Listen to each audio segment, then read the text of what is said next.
Hello and welcome. Good evening. Welcome back to the BS and Beer Show. Of course, BS stands for Building Science.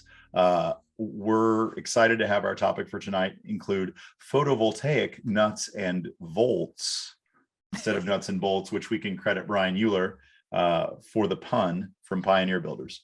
I'm Travis Brungard. I have before me an empty Twilight of the Idols gift from Dan Edelman, and empty because I just finished another webinar. So I'm going to reload while you guys are off to the races. But first, I will tell you that BS and Beer is an independent grassroots movement to share building science knowledge through local meetup groups and this, our Zoom show. The brew crew and our guests volunteer our time each week to bring you what we hope is a fun and informative discussion. If you're interested in starting your own group, Michael Crane and Austin, hit me up. If you're interested in starting your own group, we encourage it. Find advice on how to start your own group is at thebsandbeershow.com or ask one of us. We would also like to thank our media partners, Green Building Advisor and Fine Home Building Magazine. With that, I will introduce my good friend, Emily.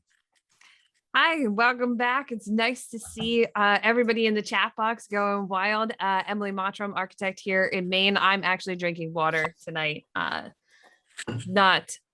There's no beer in my house.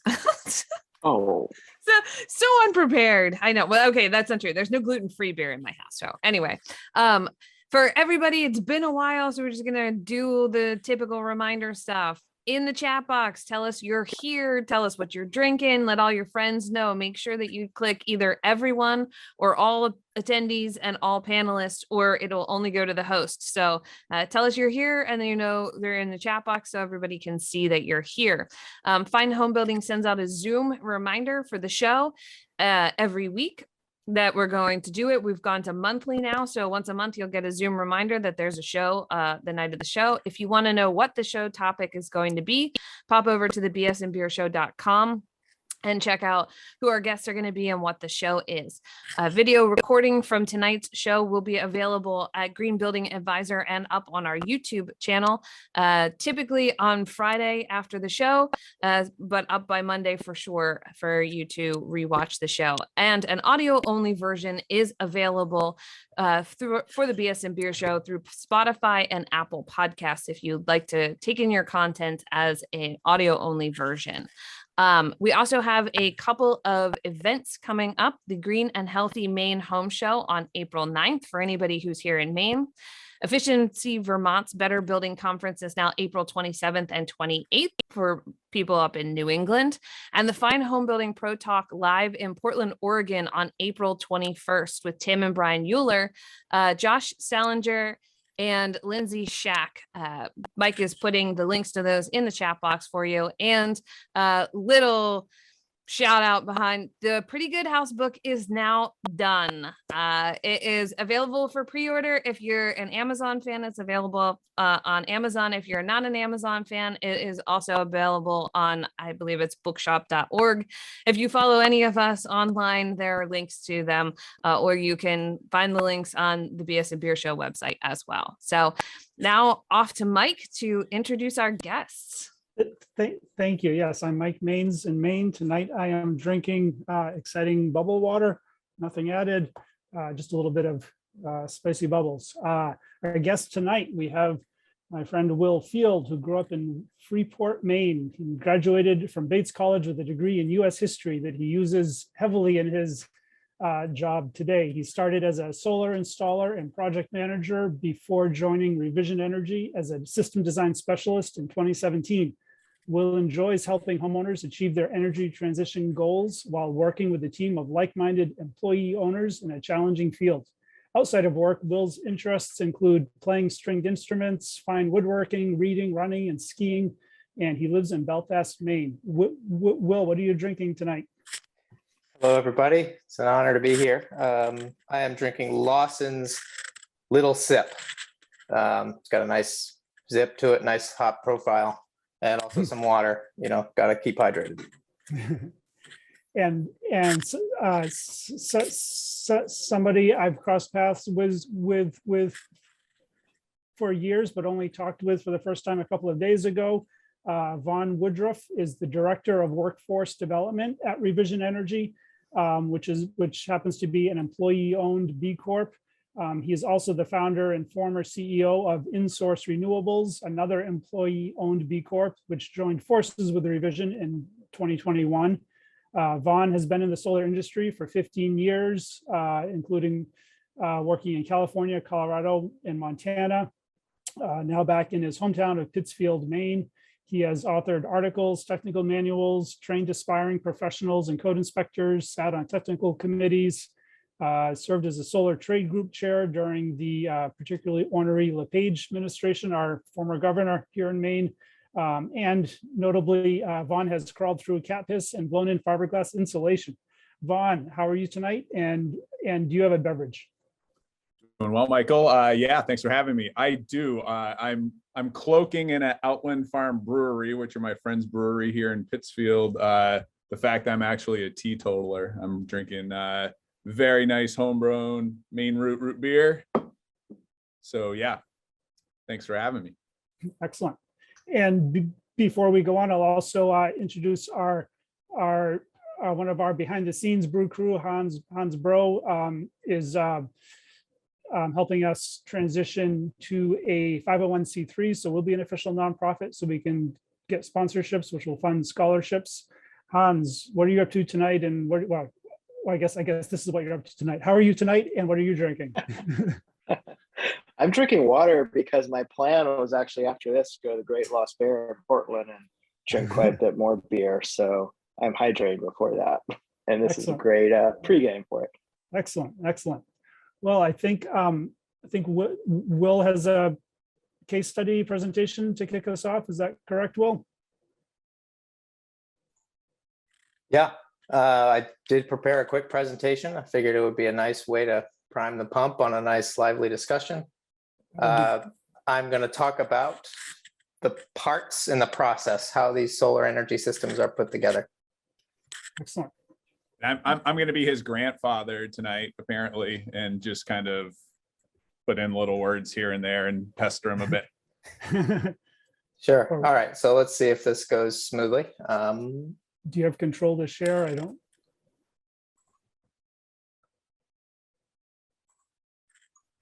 I changed it. You should have control. Emily with the quick wizardry. Nicely done. All right, everybody see it? Looks good. All righty. All right, quick introduction of who I am. My name is Will Field. Mike hit most of the important parts, but I grew up in Maine. I work in the solar energy industry. I love what I do. I work with great people, both internally and our customers are very forward thinking, and I love the work we do. I work in sales and design for Revision Energy. Revision Energy started in Belfast, Maine, and now we've grown to over 300 people in 3 states. And we're continuously hiring. So check our webpage if you want to join the industry. So I like to sort of focus, that's one of the things I love about building science and beer is everybody sort of reads a lot of doom and gloom about climate change and its negative impacts. Well, here we are talking about a very tangible solution. So let's do that. So the technology is here and we can reverse the curve of greenhouse gas emissions with available technology. So a quick review. This is what I talked about in the last time I was on this show. So thank you again. I want to talk about 10 tips for a smooth solar installation.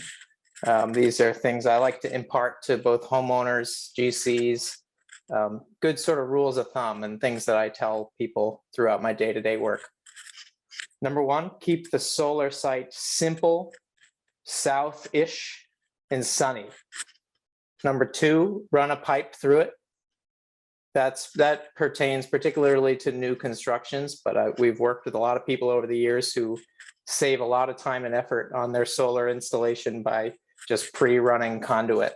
It usually goes from the attic through to the utility space. Number 3, solar components need space and access. This stuff takes up a lot of room, and it's good to have space in your home for it. Number 4, I'll pick up the pace on this slide. Generators must be downstream and mechanically separate from your solar installation. Number 5, think ahead for future batteries. Everybody asks about batteries, and a lot of times people stagger them from year to year. You know, they'll do solar 1 year, and then when the budget and goals allow, they'll do battery, later down the road. It's good to think ahead, and there are design choices that can make it smooth and simple. Number 6, be ready to shut the system off. What that means in particular is that code enforcement, code compliance is evolving to keep up with these energy systems, and local jurisdictions have a lot to say about what needs to go where. So it's good to be able to shut the systems off. Number 7, mind the transformer size. This is an important one. We're basically going from a centralized grid to a decentralized grid.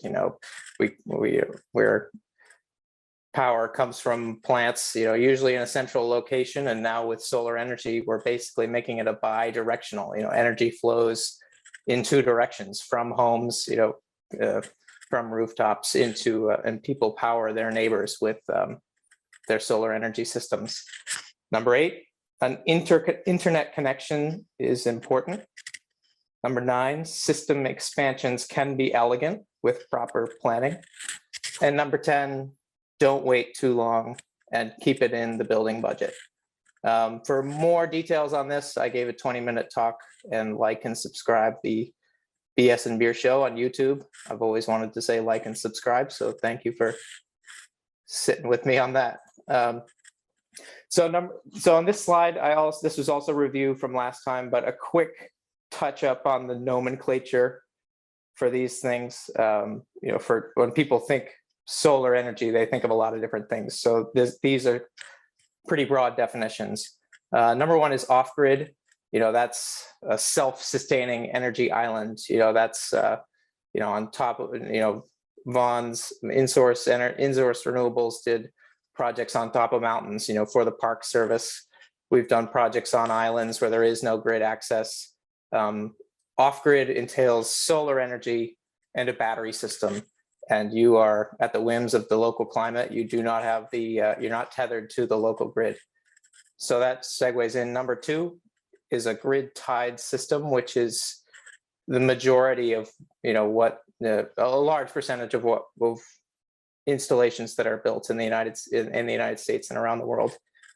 And number 3 is sort of a marriage of those two, which is you have a grid-tied system which powers your home and powers the local grid.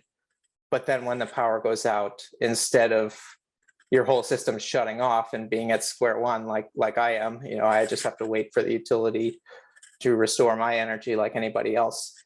What is becoming more and more popular is battery backup systems that serve as a clean, quiet generator.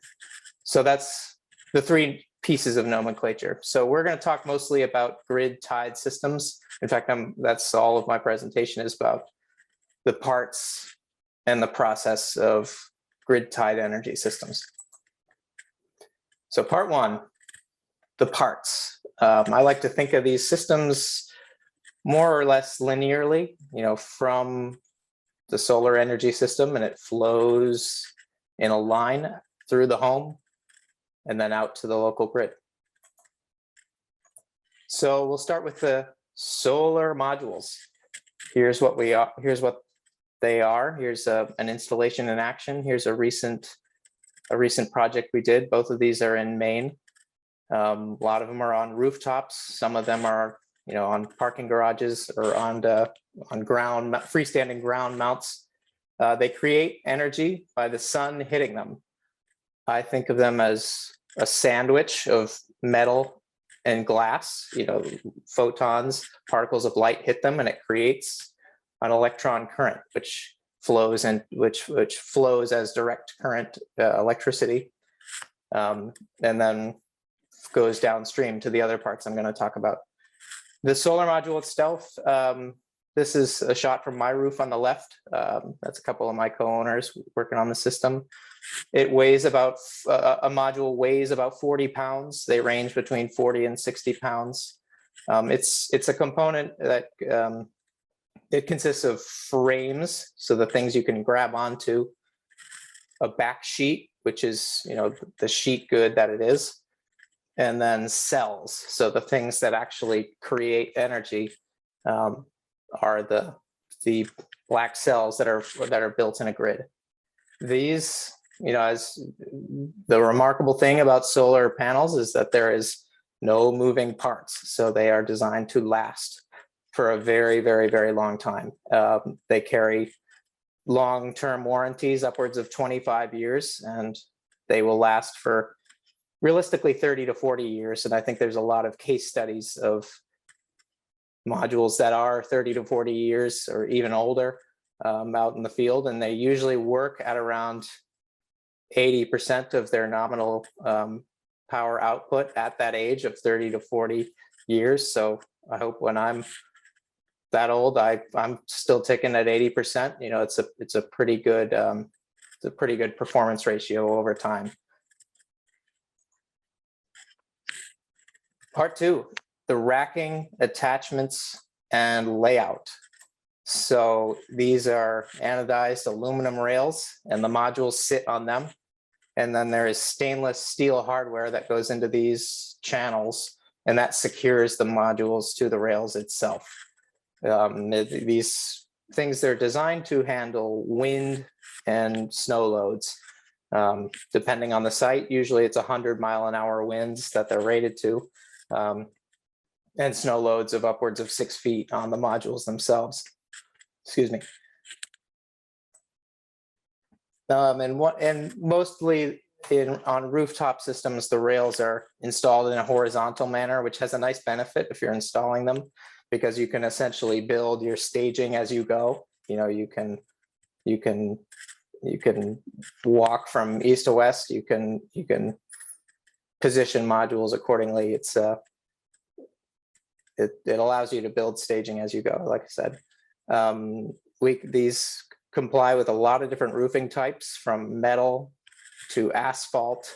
If you pick a roofing type, we can pretty much install on it. The notable exceptions are wood, you know, cedar shingles. That's a no-no. That's usually a red light for any solar installation. Slate, same deal. Just the reason being that the actual attachments of these systems on those roofing types, you can't really guarantee a leak-free roof. So for that reason, we avoid those two particular roofing types. Moving right along to module level electronics. So you have your panels, you have the rails and attachments. Now you start wiring the system. You know, they connect together. It's kind of like a plug and play kit. And a lot of systems have some form of communication and system optimization that these module level things do. And that's kind of a fancy way of saying that the module level electronics allow you to, it avoids bottlenecks.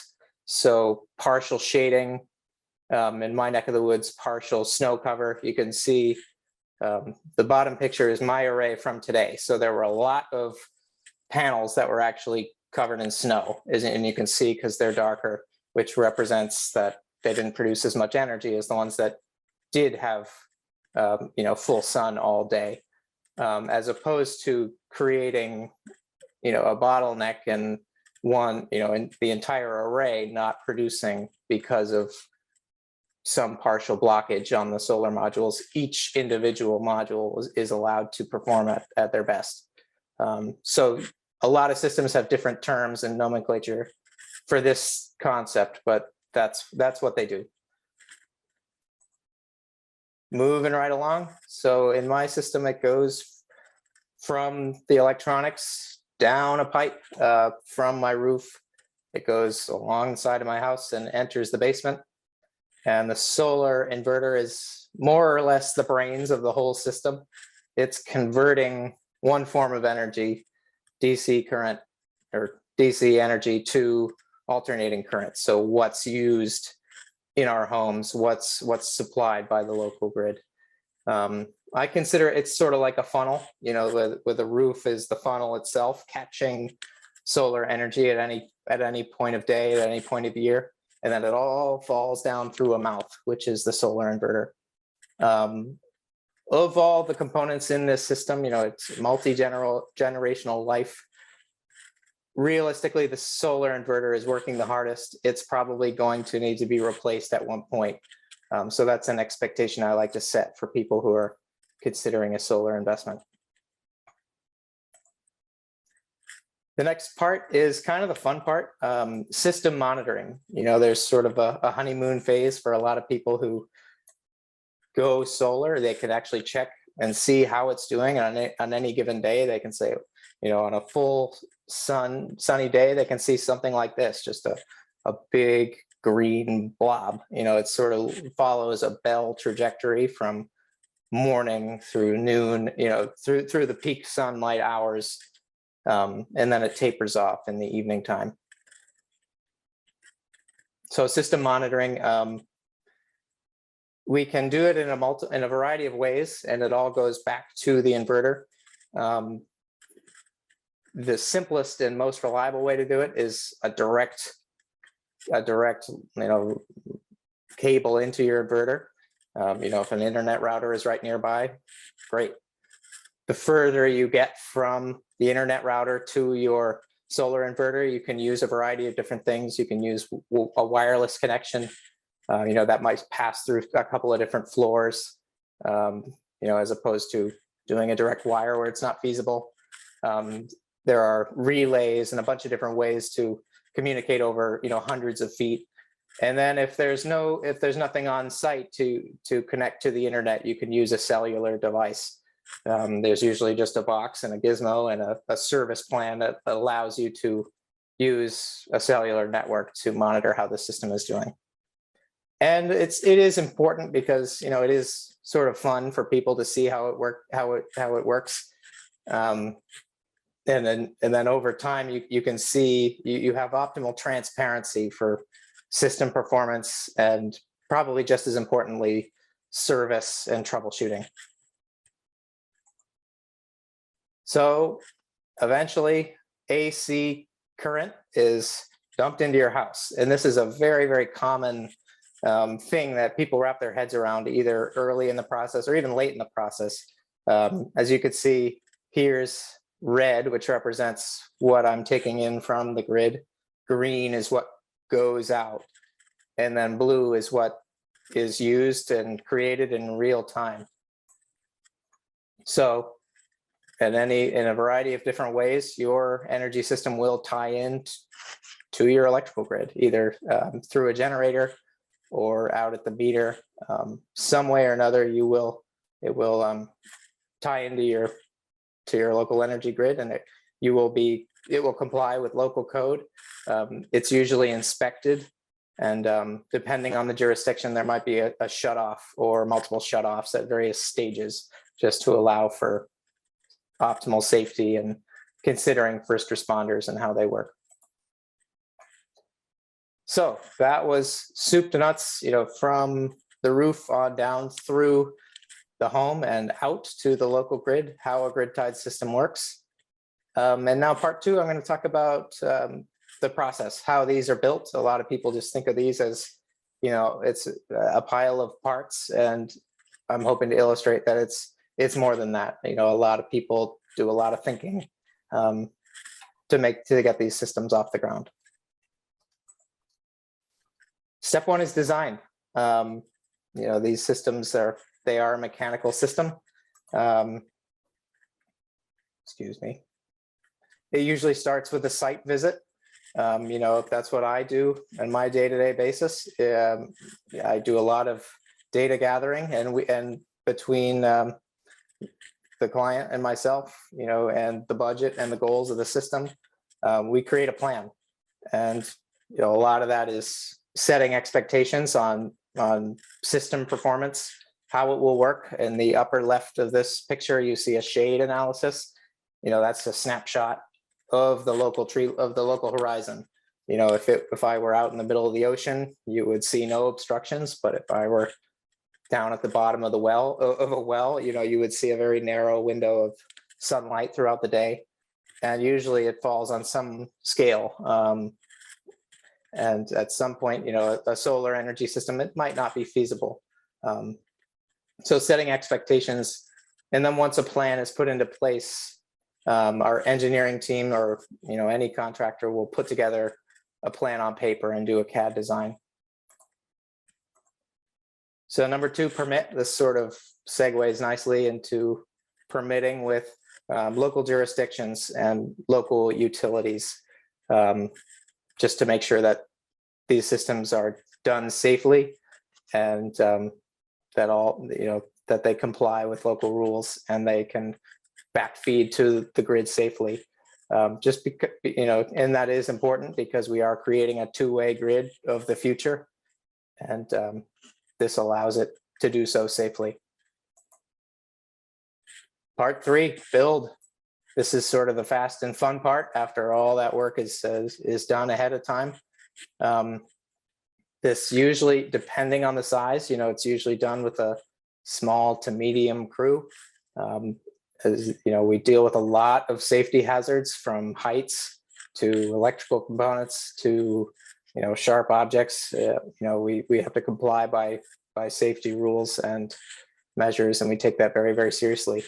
So fall arrest and the harsh environment, you know, you have extreme cold, you have extreme heat, and everything in between. And you know, think of a rooftop, you know, you go from negative temperatures to, you know, extreme upper 100, you know, over 100 temperatures. So the build happens. And for service, you know, these systems, part of building a multi-generational project and, you know, a system that's designed to last a very long time, they are a mechanical system and sometimes they need help. So our service teams work hard, and they travel all over our service purview, and any contractor will, wherever they operate. And it's a growing field as we deploy more and more renewable energy throughout the world, and more of these systems require service. So lastly, you know, why are we talking about all this? You know, solar energy is a huge, barely tapped resource, and we're just getting started with unleashing its potential and creating a clean energy world.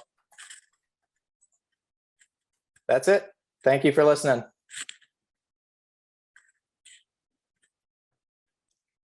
Nicely done, Will. Smooth as always. I was And I'm gonna glad say- you got to make your dream come true with the call out.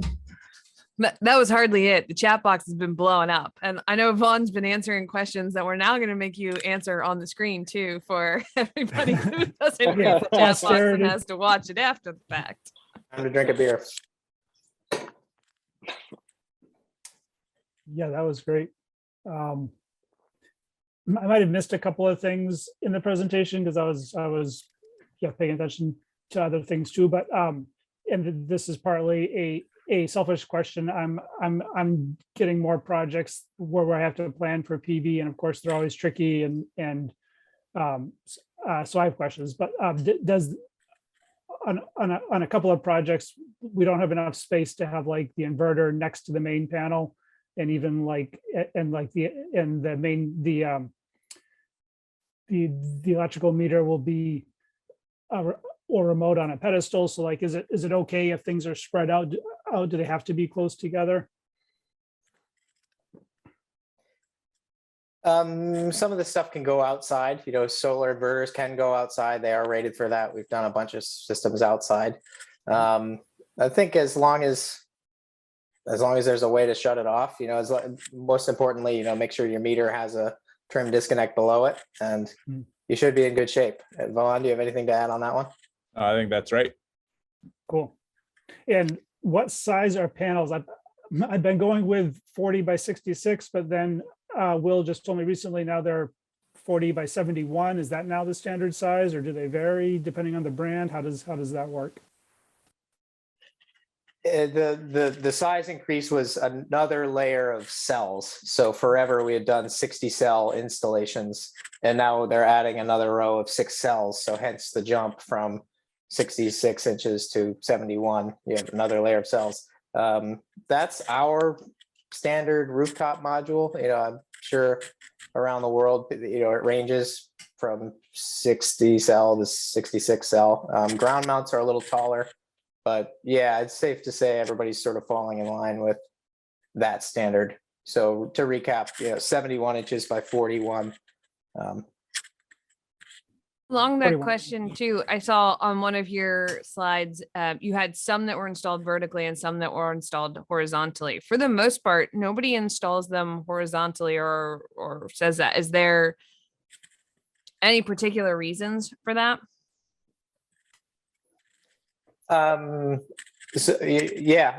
Landscape like this is kind of the standard, and then sometimes you can squeeze more modules portrait landscape. To do it reverse, with rails going up and down and modules like this is, Frank, can I cuss? It's kind of a pain in the butt. Oh, you can swear as much as you want. We don't care. It's difficult, it's slow, and if that cost gets passed to the customer, it's more expensive. So that's kind of why, and it's that simple.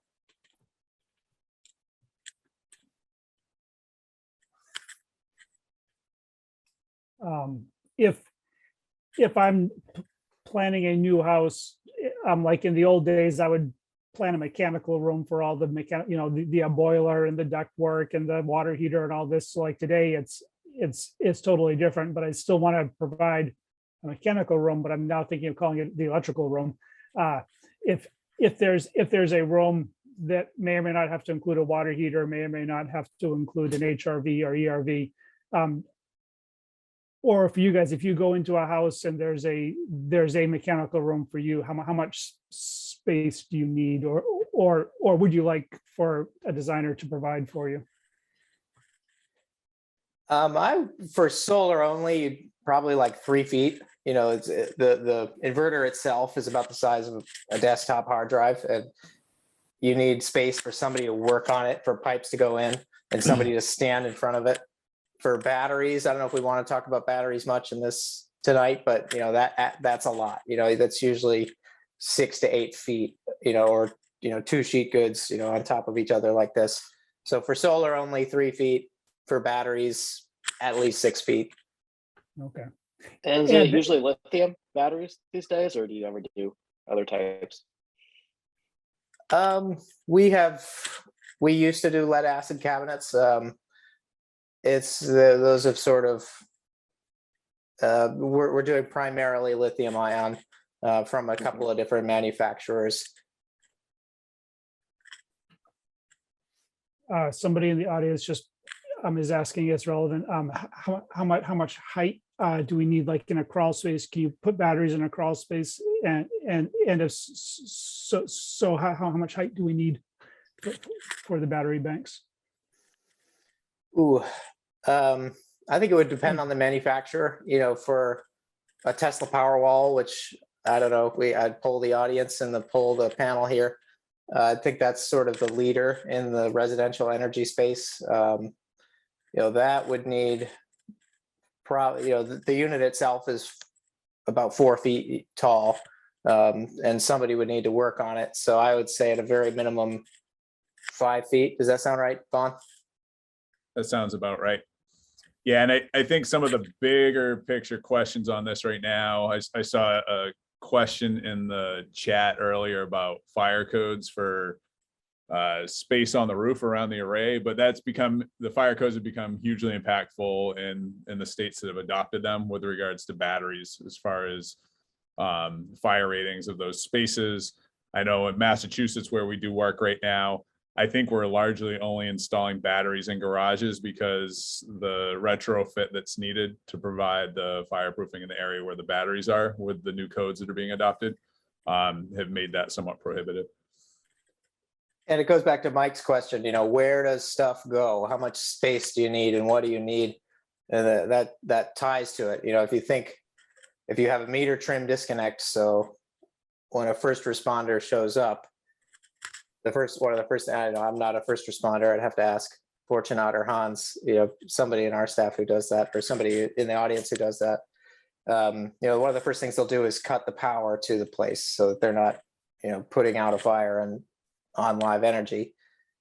So when you cut the power at the meter, the battery system will do what it's designed to do, which is, oh, the power's out. Now I'm going to energize whatever needs energy in the house. So now that's why you would need these secondary disconnects within reasonable sight line of the first one. Nat in Massachusetts says in Mass, batteries inside a residence have to be in a 1 hour rated closet. So it has to be a rated assembly. On the roofs, I think the code now is that you need 1 3-foot wide clear path from the eave to the peak. Does that only have to be on like one side of the array or on both sides? And do you need, are there any requirements for horizontal space along the ridge? Like my in-laws have panels that actually extend up beyond the ridge, which looks goofy, but it's what works for them. I think a quick answer is it depends on the town. Each one will enforce different things. City of Portland, Maine, for example, requires certain setbacks. I don't do any work. I personally don't do any work in Portland, so I don't know them off the top of my head. For me, a good so different municipalities will enforce different things. For me, a common sense rule is, just service, because they will probably go up there on a cold day, it'll likely a windy day, and they'll have to hinge up a module like this. And if that gets caught by wind, whoops, you want to make their lives as simple and stress-free as possible. So they'll rope in, get to the module in question or electronic under a module in question, and then have to work on it. So that's sort of what I think of setbacks around a certain array. A small town in a rural part of the country might not enforce setbacks, but there's certain common sense things that should kind of be good practice. And then that said, you usually have space above, you can usually shimmy up to the peak or access from the north side. And then as long as you have some room at some part, whether it's above or below, you can, I don't want to talk myself into a hole here, but there's certain common sense things that should be followed. Sure. And it does go by jurisdiction. I mean, it's good to chat with the fire chief and find out. I mean, some of those codes are based on folks actually putting feet on roofs, which there are a lot of fire departments that don't. So the availability to get a variance, and those municipalities may be higher, where they're mostly fighting from a ladder truck or bucket or something. So I think that's a key piece is knowing what the jurisdiction's doing. But some you'll see, to your point, Michael, having some distance up near the ridge so that they can bend vertically for those applications where they do put feet on the roof. And that can be really prohibitive. I mean, you can cut array size in half with those depending upon the design of the house. Sure. Do you guys prefer ground mount when possible, or do you find customers like ground mount or mostly roof mount? I love ground mounts. Bring them on. They're great. The biggest drawback, I think, with ground mounts is cost. You're mobilizing 3 different groups. We have, you have the installers who build it, and then before that, you have the feet that have to go in. We use helical piles. Other people use sonotubes, slabs, and then you have solar installation at the array and at the utility interconnection, site work, and then connecting those two, which is usually a trench. So they can be more expensive, but they can turn water into wine, so to speak. They can create an opportunity where a roof might be prohibitive. If somebody has, a classic old farmhouse is a good example. It's got a couple of dormers and, the old the old hardwoods by the driveway, and that shades the roof. So you have a complicated roof line and shade, but they have acres and acres of field. Why not put them on the ground? You know, that you can optimize orientation. You can utilize all the space you need. You're not limited by space. So I think they can be really elegant, and they last a very long time. Vaughan, anything to add on ground mounts? No, I think a lot of times, yeah, it comes down to costs for a lot of folks. And so using a structure that's there is gonna make that a bigger bang for the buck. Put more Right. money in the EV. Makes sense. Or one of our audience members asked if or says lithium-ion batteries need slightly conditioned space. I think this was Mason. Lithium-ion batteries need slightly conditioned space, maybe 40 degrees. He thinks lead acid batteries can be in unconditioned space entirely. Is that true? That's accurate from my little, my little experience. I have a colleague in Brooks, Maine, and they have a barn built in the late 19th century. They have their Pica Energy lithium lead acid cabinet out in the barn. It's in unconditioned space. So yeah, that's accurate. And for lithium ion, the best place for it is in a basement. It's relatively regular in terms of temperature. And yeah, that statement is true. The one thing to watch with lead acid batteries is that I got to get this right, because it's the freezing point increases as the temperature decreases, which means that if it's not fully charged, you're going to have you could have some problems. So you want to keep those batteries charged and keep them from freezing. So Got it.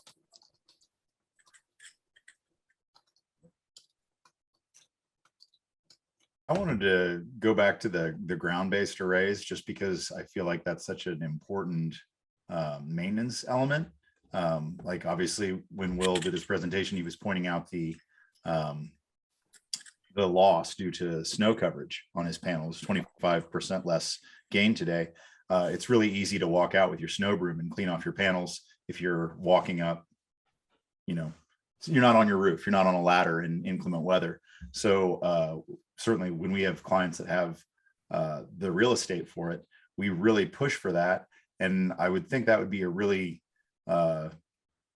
solid push that we should all be making, because it's easier for maintenance, easier for cleaning, because it's not just snow coverage. Like we have a lot of pollen producing trees in my market, obviously dirt from the road when you drive by, all that stuff is robbing you of efficiency. If you can easily maintain it, doesn't that sort of pay back that structural component for the piles, which are often, at least in our market, very competitive to other structural improvements to your roof? And you've eliminated the, oh my gosh, I have to redo my roof every 20 to 25 years. Your solar can just stay there. I realize the panels are losing efficiency, but as you pointed out, at 80%, at 80 years old, my gosh, I'd be doing great. Yeah, you nailed it. Life is full of pros and cons columns, and con number one, I can wipe snow off safely. That's huge, especially when paired with a battery. It's been snowy in Belfast, Maine recently. I routinely go a couple of days without producing any energy at all. They're just under a blanket. If I had a ground mount, I could go out and safely remove all that snow and not have that problem. And if I had a battery paired with my solar energy system, I could recharge after a storm, or even, during a storm in the daytime. So yeah, those are all good points. And our service team is psyched when they have to work on a ground mount, because it means a lot less danger, a lot less stress, and a shorter day. Absolutely. So the cost benefit analysis there gets a little bit muddy, I'm sure. Obviously every market's going to have different rates, but the increased cost for that ground mount, would you have a guess as to percent more?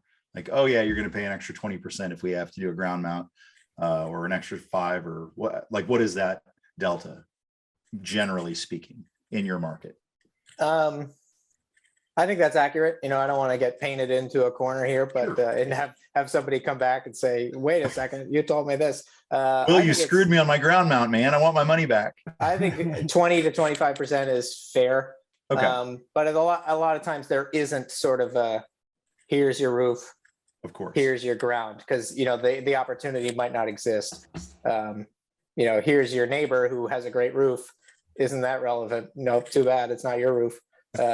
But I think 20, yeah, it's more teams of people, you know, 2 subcontractors.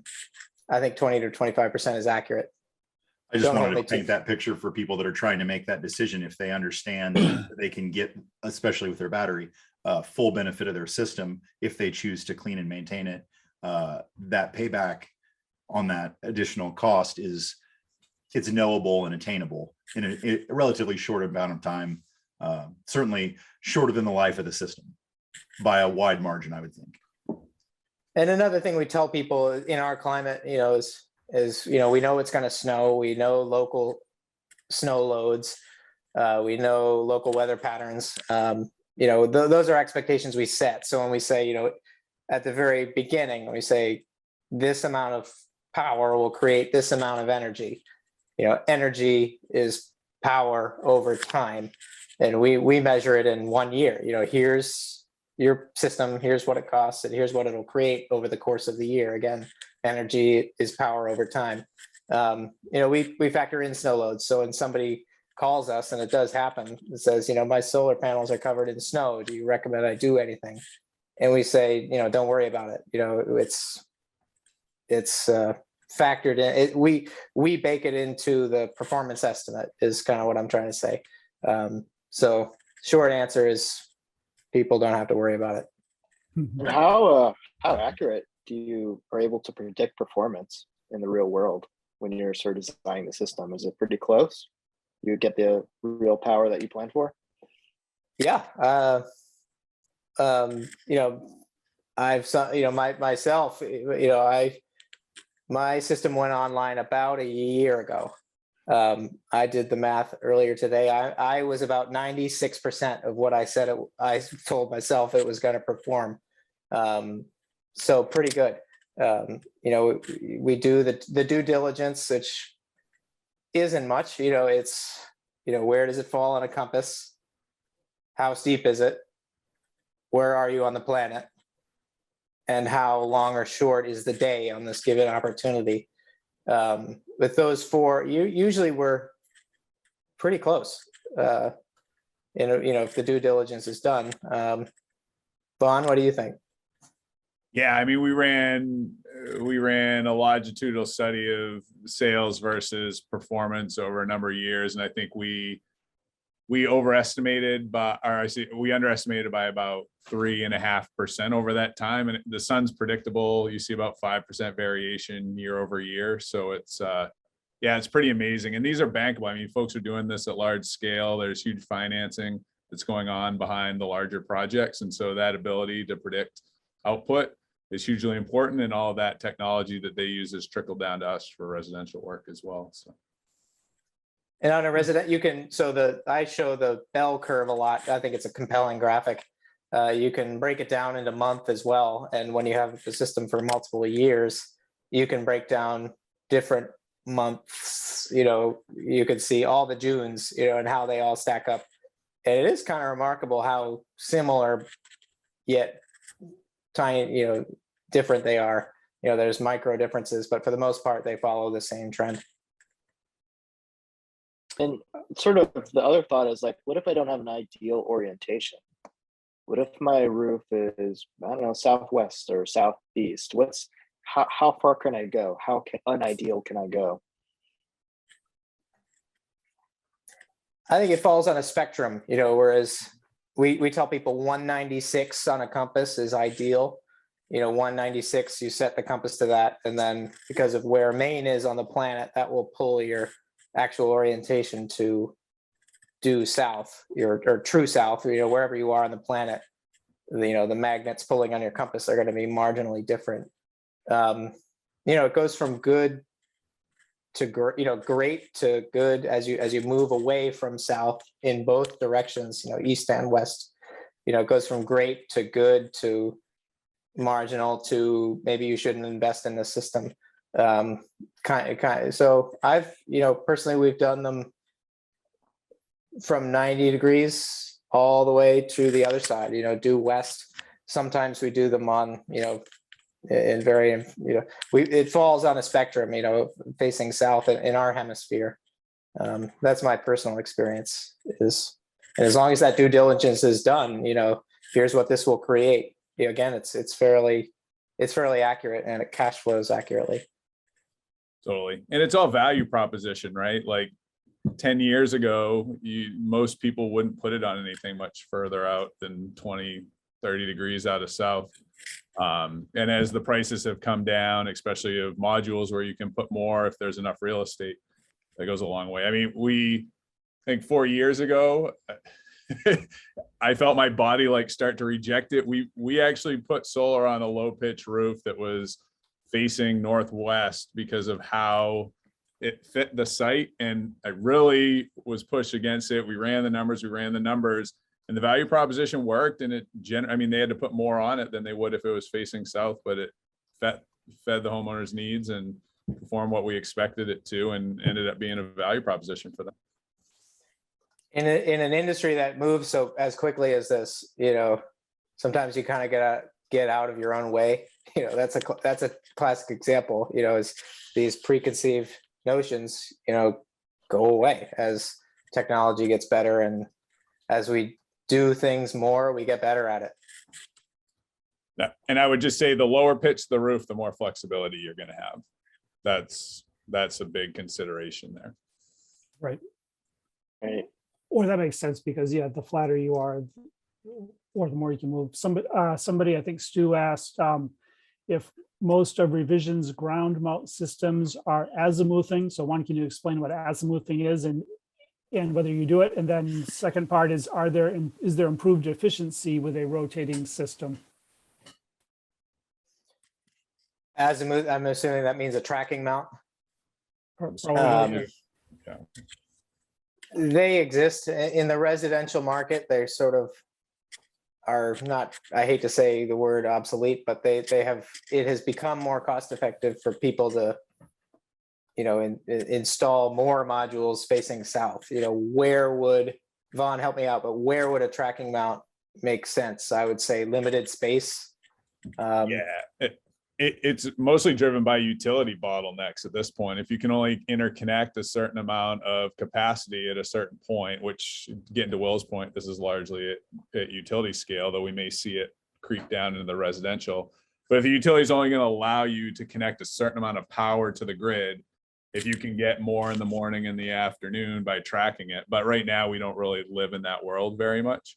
If you're off grid, maybe you're going to look to do that as well and find some benefit there. But like Will said, just putting in more that's fixed. We may see some conditions where time of use rates in certain municipalities and certain utility districts favor energy production at certain times of the day. So that's going to be changing fast as we adapt, but utilities are slow to adapt. And, I think some of the things that we're seeing in the world are pushing them to try and do that as we, due to climate and energy constraints. But yeah, they may be retro at some point, like those 80s jams that you had that came out of the closet last summer. Yeah, with a tracking system, your bell curve kind of becomes a top hat. It wakes up and you're at your optimal performance all day just because it follows the sun. Another service is another one. They are hydraulic, most of them. They have systems that they have I'm going to mess the word up, atomometer. Something that measures wind so that it can stop performing, stop working at a certain wind speed just for safety reasons. And those things tend to, like a lot of things, fail over time. So they usually have a little bit more service issues, but they're definitely out there and they're working hard and doing something good.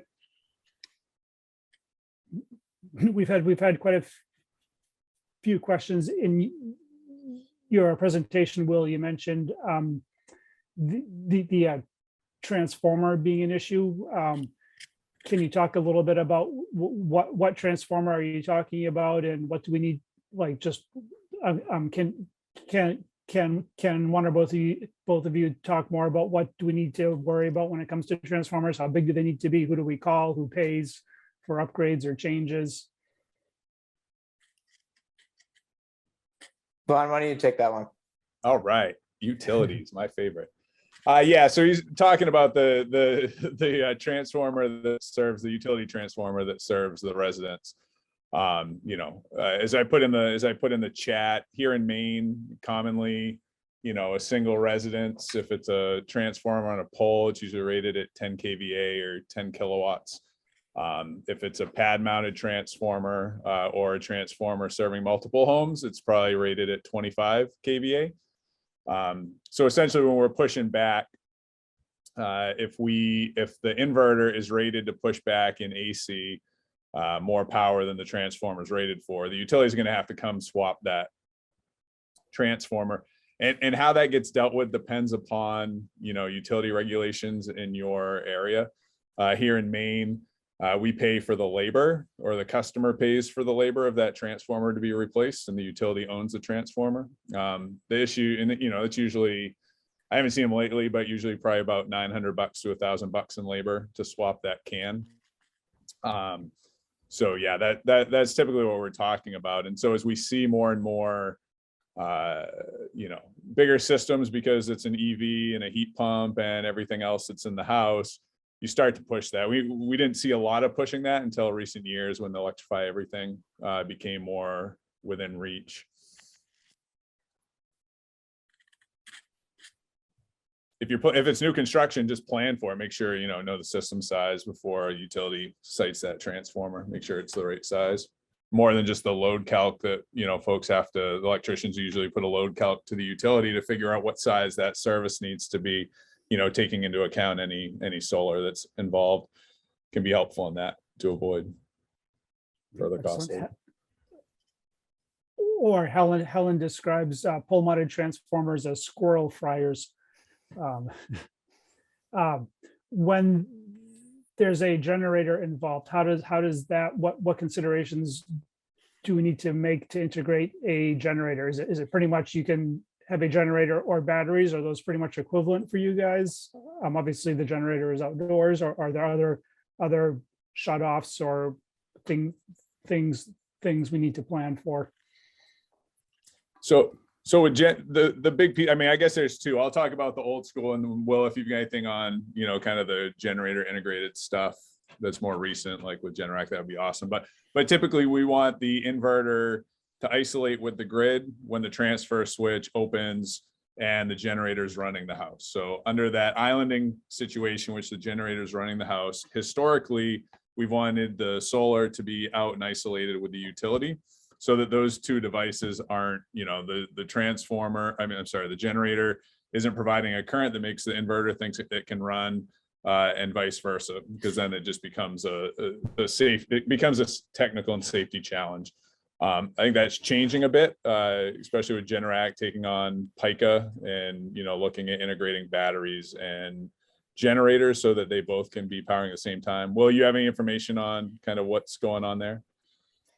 I don't, sorry. That's been sort of, I hate to say advertised, but it's, it's a secondary safety net. You would have solar, battery, and then if in the event that one of them fails, you would have a generator as a backup, or something like that. But I haven't seen it in real life application. I can share a quick drawing, and if that's cool. Yeah. Everybody see my screen okay? Am I sharing it? Yes. So I am a history major, and I did this myself, so don't beat me up too badly. But on the what you see, when you show up to a home for a retrofit, it's very common that somebody has a generator already, and so what we see is this. this is the automatic transfer switch. It's usually a big gray box that says Kohler or Generac on it. This is the main load center in the home. And what it does when it senses the lack of grid voltage is it'll throw over a switch, and then the energy, instead of coming from the grid, will safely come from a generator. So the mechanical separation, like Vaughan talked about, just usually happens at this box. So Mike, you asked very early on, what needs to go where and what do you need? If a generator switch is going to happen, or if a generator system is going to happen, usually the solar energy system needs to tie into it. You might see solar inverter, generator switch, and then the main load center of the home, nice, neatly in a row together. Somebody asked about space. That might need about 6 feet of space. But here is where the solar energy ties in, so that they're not allowed to be on the same road at the same time, is kind of what it comes down to. And if you're planning for this stuff, solar needs to tie in at the generator switch or upstream of it. So I'll skip the battery portion for now, but in a sentence, when batteries are involved, the generator becomes backup. The battery essentially tricks it and the generator into staying off. That's just, again, my little experience and what's available for equipment right now, integrating two systems together. And I think down the road, there will come systems that all operate under one umbrella, like a Generac system is sort of leading the way on that. So I have a question, and I don't know if you talked about this, so pardon. Keeping up with the chat box and what's going on the screen is like nearly impossible for me. So at the same time, is there any way to have a switch where you could use your panels without a battery while the grid is down, or is that just not allowable? Vaughan, you want to talk about secure power supplies? So you're saying no batteries, Emily? And so the power sure. grid is down, but it's sunny out, and you could be making power and backfeeding it into your house, but you can't store it in any way. So I'm assuming that there's some kind of risk or something with that scenario that doesn't allow people to do it. In the days long ago, say 5 years ago, we actually used to have an inverter that would do this. It was a manufacturer, SMA, that had a secure power supply. So there was like an outlet with a switch at the inverter, so that during an outage like this, you had a dedicated outlet. The inverter could monitor what the load was as well as what the generation was, so that cloud going in front of sun, decreasing production of the system, didn't create a scenario in which, say, a refrigerator compressor was coming on at the same time and it fried the compressor.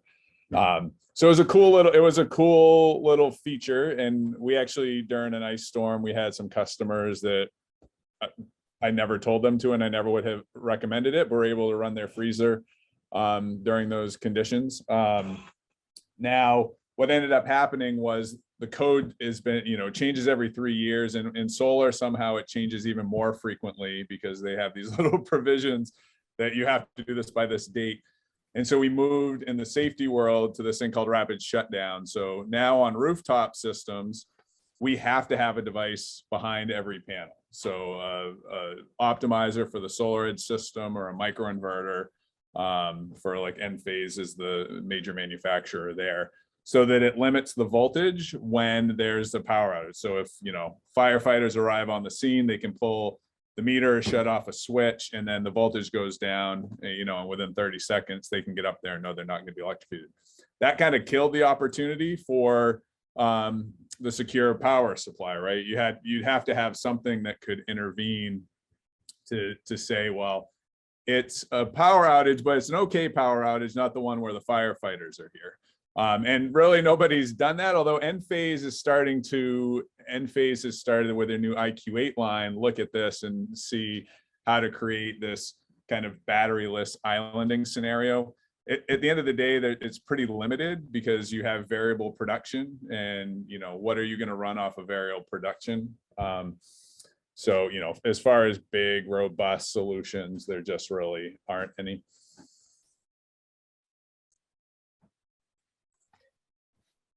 Yeah, you Somebody in the solar chat- guys get a raw deal. You always have to say no. People are always asking you to do things, and you're like, "Yeah, we no, and also no." Smart ones do. Some of us took a little bit longer to get smart, I think. Somebody asked about non-automatic transference of power. In the chat, Stu S, I believe. That presents a good opportunity in my experience. One of those little Gentrans boxes, they're about the size of a shoebox that goes next to your electric panel, in which you literally throw a switch from line to generator. Those you can just leave alone, just because the act that they only work when you're there, and that you're to operate them, you're physically transferring energy away from the main load center. So those can usually be left alone. And in a lot of cases, I've had customers who had those particular systems and then go with solar and a battery system, and it kind of, in a way, provides a secondary backup that can be pretty smooth. Vaughan, anything to add about wrinkles to generator integration? I don't think so. I mean, I think that's the big piece of it is, yeah, manual versus automatic, and how that plays out. Now, folks who are thinking about off grid, let's not talk about that tonight, because that gets super complicated super fast. But Right. Well, I bet your second favorite question to not be asked is what's the deal with Tesla roofs, Tesla integrated shingle roofs? Do you like those? I gotta go use the bathroom. Well, go for it, buddy.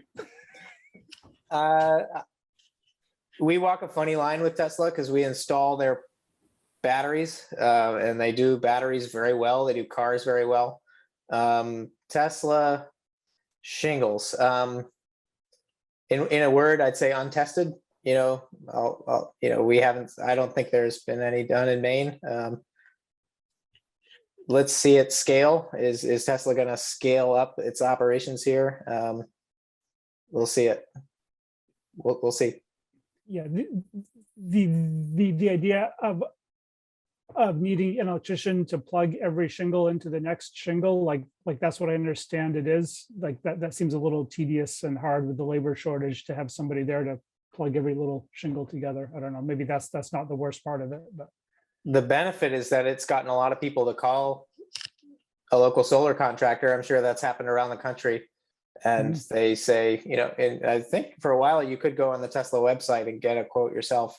And then they might call a local solar contractor and say, hey, we offer this as well. And it's it gets people interested. And I don't think that's a bad thing at all. I like the idea of not having a roofer install my solar panel. I like the idea of the roofer rolling out ice and water or EPDM or whatever the roof pitch is appropriate. And then having my solar installer install a continuous channel and snap all these together. And so I feel like if it goes that way to where, your solar installer or crew of maybe only 2 guys can be your roof installer, that's a win-win. But yeah, scalability is the issue then. We need a lot of that product and a lot of capable installers who are familiar with that product, and we need the product to work, and we need it all available right now. So just, another opportunity for you to say no, Vaughan. Totally. And I mean, I my job these days, I feel a little rusty because I haven't been really in the market. I'm helping build electricians right now, not systems. And man, the bottlenecks that we're having right now, building electricians with the demand, SIA, our National Trade Association, their goal is 30% of electricity generation in the United States to be from solar by 2030, and that would be 5 times the number of electricians that we have currently in the US in 8 years. So the idea of having, I don't know what's worse, thinking about my roofer installing solar panels or my person who installs solar panels being my roofer. Like that's like the which would you rather not do kind of thing. Right. But yeah. I have another question you're going to say no to, but do you install solar panels on vans for van lifers? This is really a question for me. There are No. contractors that do that. We don't, No. it's like installing a roof rack, do you need us to install Right. a roof rack? That can handle a 60 mile an hour, driving down the freeway. There's niches out there. I think niches are cool. A lot of people who do it in the marine world, they might install it on a deck, and they have to make sure that the rigging doesn't cast a shadow when the battery needs to be charged up. There's a lot of do-it-yourselfers, and there's products that are made for that. They might have fasteners where they need to go for just a pretty simple DIY application, or it might get more involved, like on a boat. We don't, but I'd say go for it. All right. We have a lot more questions. We'll never get through them all. So maybe I'll just ask, what do you guys see? What do you wish contractors would do? What do you wish designers and architects would do? What do you wish homeowners would know? Just what questions have we not asked that we should be asking, or that others should be asking? Yeah, I would say to the architects, do all your pretty work on the north side of the house. Leave us a I like south-facing them. roof. They're fine. No pretty work on the north side either, because that's complicated, and ice dams and insulation issues and whatever, right? Just Pretty enough that it doesn't cause the pretty somewhere else. right. Yeah, pretty good. South. Landscaping. Pretty good house. You can have one pitch or two pitches. Period. That's all you get. On a slope to the south. For builders and contractors, I would say utility space. That's a huge one. I've worked with a local design firm that does net zero home, passive net zero homes, and they don't have a basement, so you have to think about flush mounted panels, and it's pretty tedious. Think about what the client wants batteries. Think about what does not get backed up by the battery, and that needs to go in a separate panel, and now that's flush mounted. And the battery is, this big, and needs all this stuff, space. To answer the question, we need space, and keep the south facing roof simple is kind of the big one. For homeowners, I think the biggest one is that your solar energy system may not cover all of your energy needs. If we're transitioning fully away from fossil fuels, and you're asking to create your heating loads, your hot water loads, your driving loads, and your normal day-to-day life from a rooftop system, there's a chance your roof and what's allowed on it may not cover all your energy needs. And it still presents an incredibly compelling, investment and use of your capital, or use of a line of credit and, monthly payment. But you may not be net zero with what you have, and that's okay. And a couple logistical pieces I'll just throw out there. So for the architects, at least think of us early, we don't need to drive the design process, but think of us early. For the GCs, we can be somewhat challenging, not necessarily because of who we are and how ornery we are, but just in terms of the value proposition that we sell versus what ends up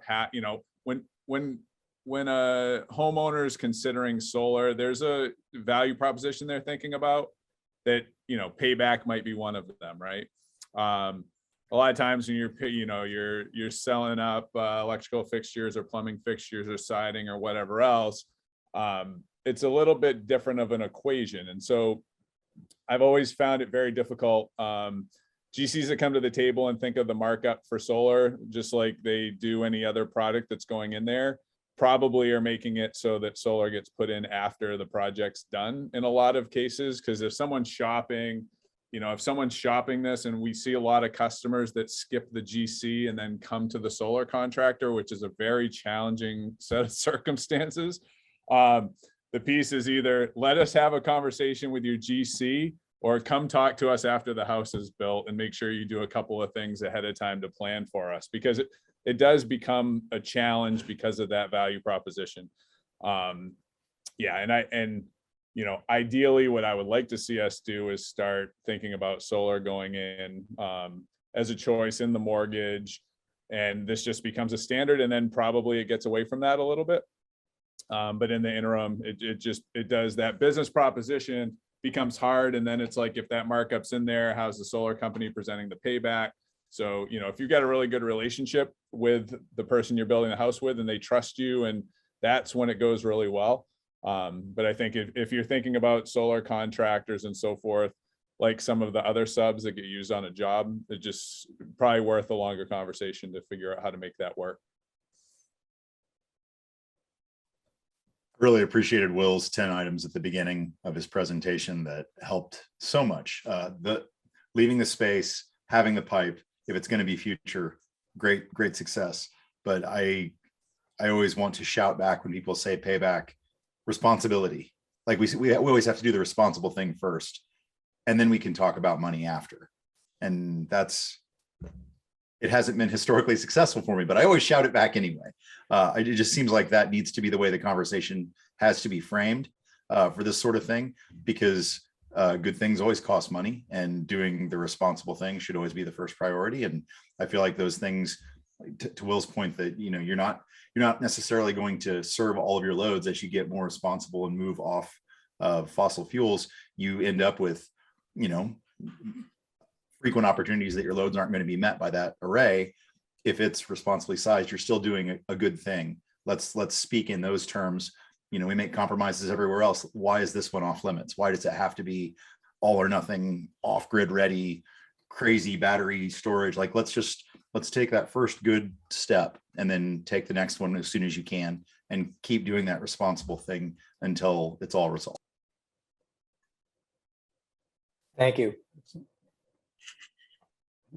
This is slightly off topic, but what would BS&BR be without off topic conversations? This is probably good for Vaughan, since he's developing the workforce or more helping. Anne asks, what school programs or other things should exist to bring us the needed workforce to meet those 2030 goals? We like to discuss education on BS&BR a lot, and this is a specific type of education you guys need more of.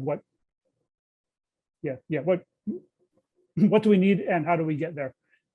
Yeah, I mean, I guess there would be two things I'd say from a workforce side. There's the short-term piece, which is like, oh man, there's a lot to do there. I think, you know, building apprenticeship programs, Revision has one. There's a lot of focus on that at the federal and at some of the state levels of propping up these apprenticeship programs. So I think if there are contractors in your area, they're looking to build that workforce, connecting them with the national efforts to build those apprenticeship programs, which our industry is doing a good job right now of trying to do.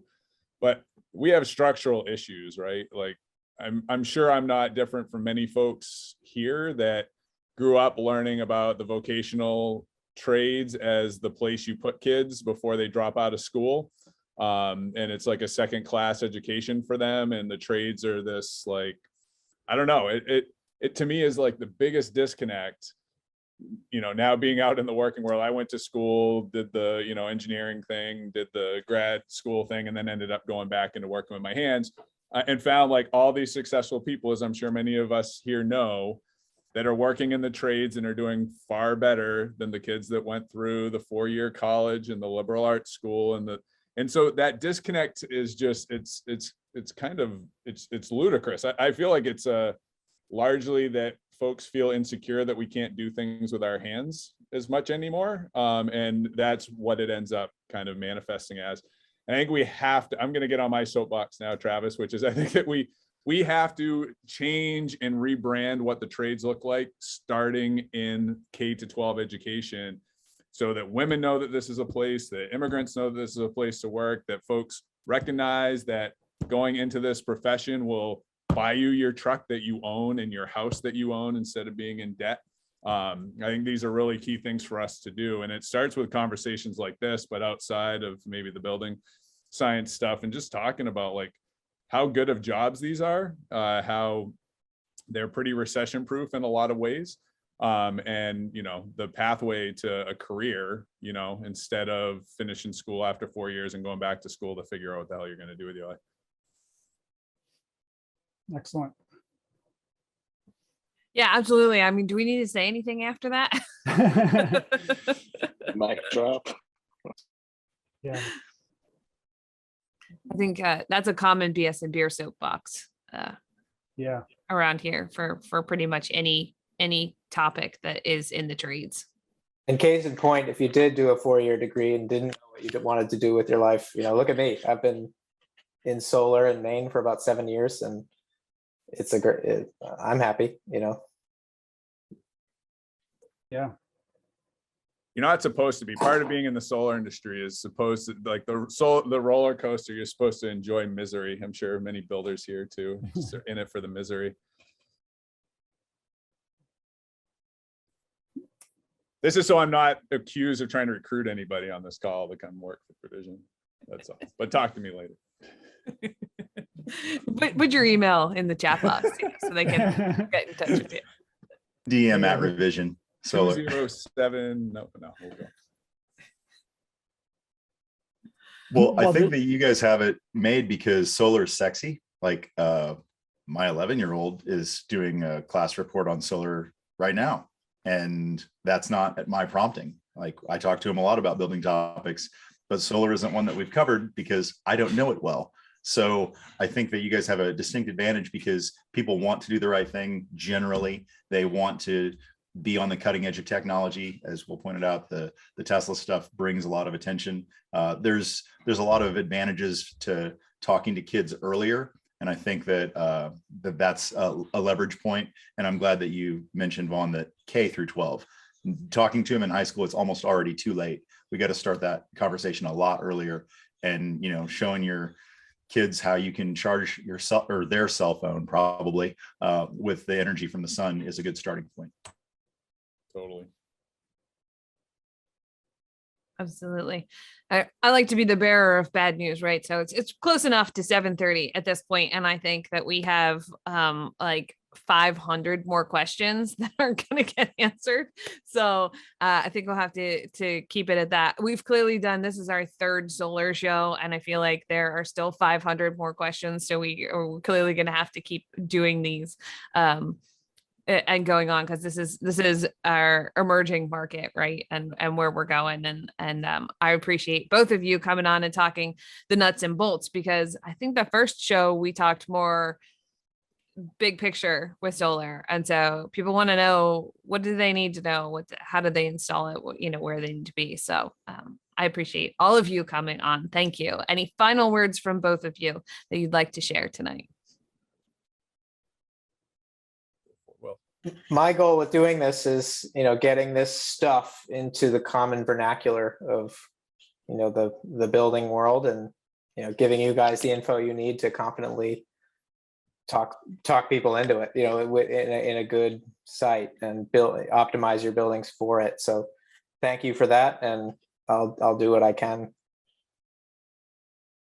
So the other thing I saw pop up as a theme that we didn't talk too much about was kind of the DIY side of things for solar. One, I just put a caution out there, and I'm a total DIYer, so I always pains me to say this, is that dealing with utilities and interconnection adds a whole different layer of complexity that at times requires an electrician to sign off on paperwork, et cetera, et cetera. So before you do your DIY, please be sure to check in and see what the regulations look like. I totally support folks doing it. Just make sure that you're going to be able to connect that system to utility, so that it's not a very frustrating experience, which working with a utility can be a very frustrating experience. So yeah, and thank you all for having us. This was a lot of fun.